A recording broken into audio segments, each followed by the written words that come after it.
Значит, ветерок 12. Многие знакомы о проблеме ветерка 12 это чихание в карбюратор. Ну, нет, не в карбюратор, просто прочихивание его на холостых. Чихает, стреляет, кто как называет. Прострел, после которого он прямо почти глохнет или глохнет даже. На холостых именно. Не держит малые обороты. Тоже долго с этим мучились. Вернее, так было с Навья. Прям.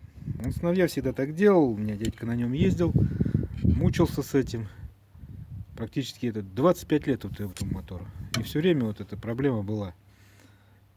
Где-то я на просторах интернета увидал какие-то теоретические высказывания какого-то человечка. Он, значит, заявил, что это как бы вот бедная смесь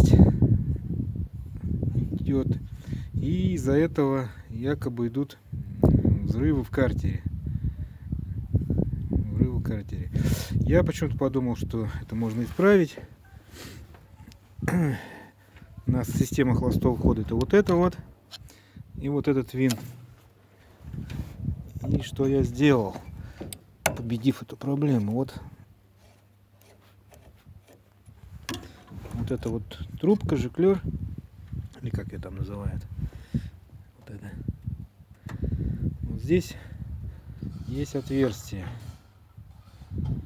Вот она. В общем, вот здесь вот сбоку.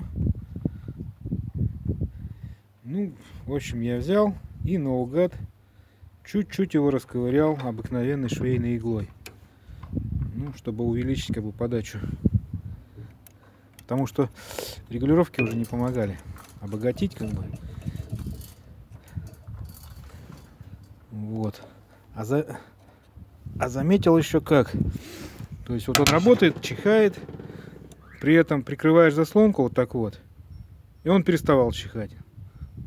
Работа ровная и все. Ну, то бишь, да, действительно, бедная смесь.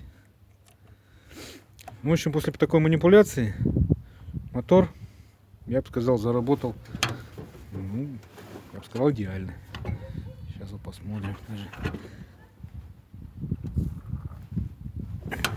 Так, намотаем. Заводиться стал лучше. И работает, не чихает, ровненько.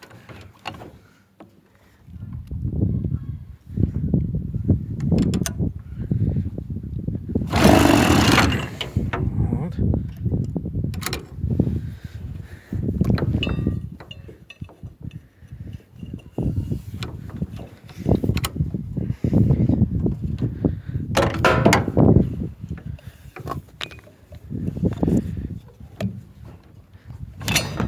Ах ты, собака. Неудобно.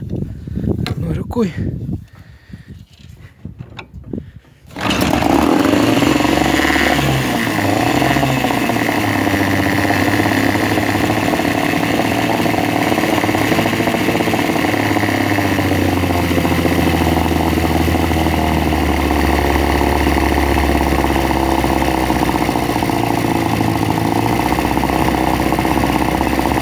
Вот, работает ровно, не чихает.